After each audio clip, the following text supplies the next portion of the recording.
Today is Saturday the 20th of March 2021. It's a significant day as it's a day of worldwide demonstrations against the coronavirus measures put in place by governments across the globe. This video isn't about the demonstration though. It's simple enough to do your own research and decide whether or not to believe their cause. This day is significant for another reason. We now have a year's worth of COVID mortality data to dissect from NHS England. So let's take a look at that. Now it's simple enough to find. If you go to NHS England, and all the links to all your data and sources can be found on combatcancelculture.com. So if we click the NHS link, it will take us to NHS England statistics area, and you'll find on the left here you've got COVID-19 daily deaths. Click that. There's a lot of links to different data sets on here, so it's confusing to know which one to look for. However, if you scroll down, you'll find the COVID-19 all announced deaths one. Now that isn't the one we're after.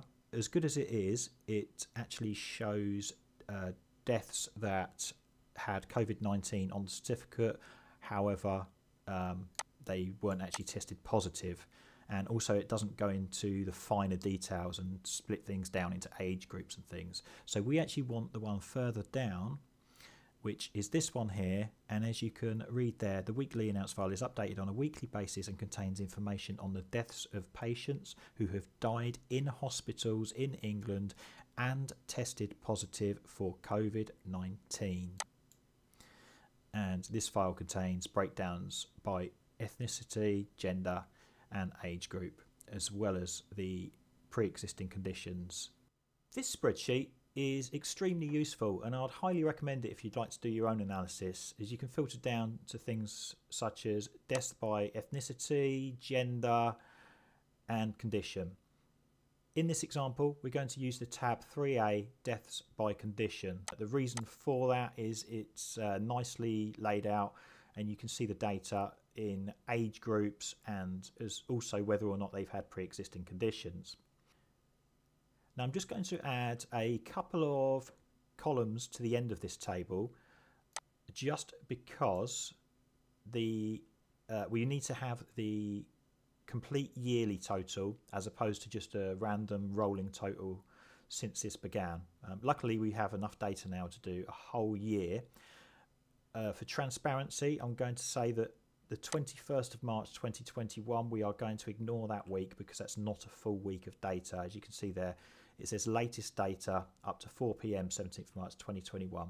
So as that's not a complete week, we're going to dismiss that, and we will do a year from the 15th of March 2020 up to the 14th of March 2021. Right, we have our table nicely formatted there. So you can see here that we've got the total of all time. So that's since they started recording the COVID deaths. And then we've got the yearly total. So the yearly total is the one we're interested in. As you can see, there's very little difference in these numbers, but we want this to be as accurate as possible. And I've added some more columns here. So we're going to start off with population in age group, because I want to work out the population for each age band and then work out the percentages based on that. So luckily there's a really useful website we can go to. So if we go back to combatcancelculture.com, we can then click on the official data and the Office for National Statistics icon, and that will load up the ONS website. And if we can type in at the top there population estimates, and that should bring up, there we go, the population estimates. So the top option there, if you click that, there are rather a lot of confusing links in here, so it is easy to get lost, but this is the one you want, not the one on the left. You'll notice that's the actual UK figure for whole of UK, not just England. We want one on the right here, and this will load up a document which has a really useful tool in it. So if you scroll right the way down, keep going, and you'll come to this useful little tool just here, and you'll notice on the left it says UK, on the right it says England. You can set age ranges, so we need one for age 0 up to 19, so you just click, hold it down until it goes up to the 19, and then you have the population here. So that is the population for 0 to 19 years of age. You'll notice this is for the year 2019. You don't need to worry about that too much. Unfortunately, we don't yet have the data for 2020, but what we can see is over the past 5 years, the population has actually increased by 1 million, give or take. So it's been increasing at the rate of roughly 200,000 per year. So it's not a huge increase. It's not really going to make a massive difference to our figures. So we're going to use the 2019 figures. So we'll paste that in there, and I'm just going to do that for all the other age groups as well. Now, we're just going to work out the percentage of people in each group that died with COVID-19. This is not to say they died of, but they died with COVID-19. So we get the yearly total, divide that by the population, and we need that to be a percentage.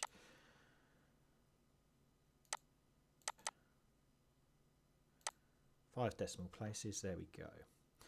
Now, to give a true reflection, we need to do that for the age groups. Let's copy that. Paste it in there. Okay, that's interesting.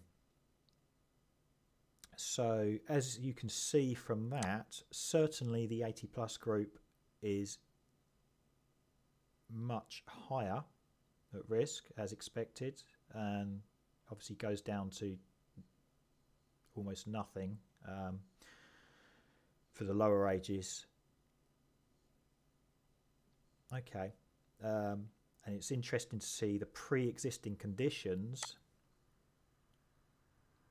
It's very, very different. If you've not got a pre-existing condition, that does look very low percentage. Okay, so let's put it another way. Let's look at the percentage that have not died with COVID. So the percentage of people in each age band that have survived COVID. This is not to say they had COVID. This is just the percentage of people that haven't died with COVID.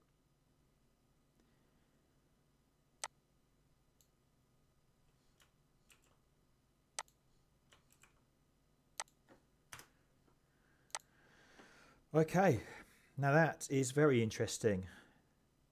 So this is the percentage of people that have not died with COVID in England over the past year.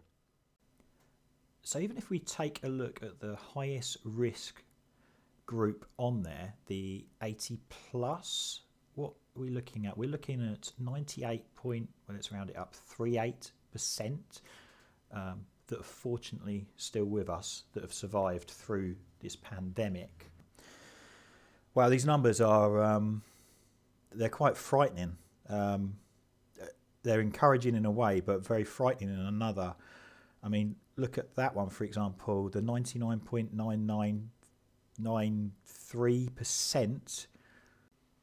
That figure there is the kids that should be out having fun, learning, creating new relationships, school, colleges, universities, etc., making a start in life. And unfortunately, 9 out of a population of 56 million have passed away with having a positive COVID test. Now, without even going into the reliability of PCR tests and the like, that's not to say that they died of COVID. They might have just died with COVID. We just don't know. But that's a scarily low number for closing down the whole education system for a year. I think what I'm going to have to do here is I'm going to go to one of those online calculators that work out the odds. Okay, let's open up the converter, and if we just copy out our percentage, and we can paste that in there, and that should give us the fraction. There we go. Okay, wow, are you ready? This is quite an eye-opener. So here are the results. Where do we start? So pre-existing conditions. You can see there. Let's start with the 80 plus group, the most likely to be affected by this. So 62.54 to 1 chance of dying with COVID through the year. Let's put that into some sort of perspective. If any of you are betting people, try and think, maybe if you've done the Grand National, can you remember many horses that have ever come in with those kind of odds? They're big odds. And then we go up to the 60 to 79, which is 340 to 1. Again, huge odds. And the 40 to 59 bracket, 2,688 to 1. Remember, these are people with pre-existing conditions as well. The 20 to 39-year-olds with pre-existing conditions, 29,238 to 1. And then the kids who should be at school, 454,000 to 1. It's insane. And that's the pre-existing condition ones. So let's just look at the no pre-existing conditions one. And before we look at the odds, just look at the numbers. Look how low they are. We've shut down the whole of society for, what have we got in there?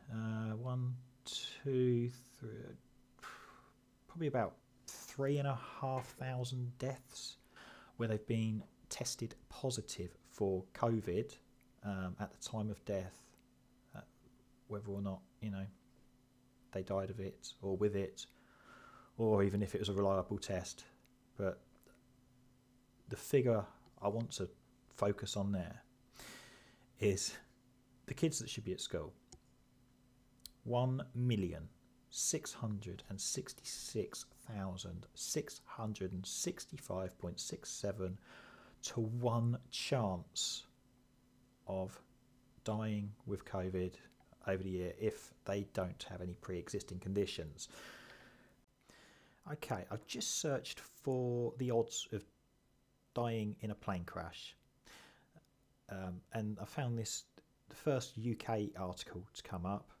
As we're talking about the deaths in England, I thought that was more appropriate, is this Metro article here, which is a newspaper in London. So let's see what this is saying. Okay. So we've got some things that can cause you fatal injury here. Let's compare that side by side to the odds that we've worked out here. I mean, as you can see, heart disease is the big killer.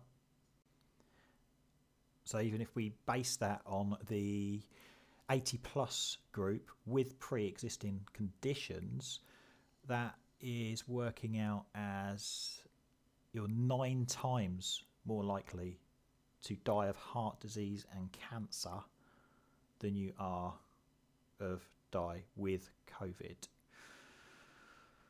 So I'm just going to leave those details there for you to take in, and I'm going to stop the video there. So if you are interested in looking at this data yourself, I will upload this and you'll be able to find the details on www.combatcancelculture.com. Okay, thank you very much for watching.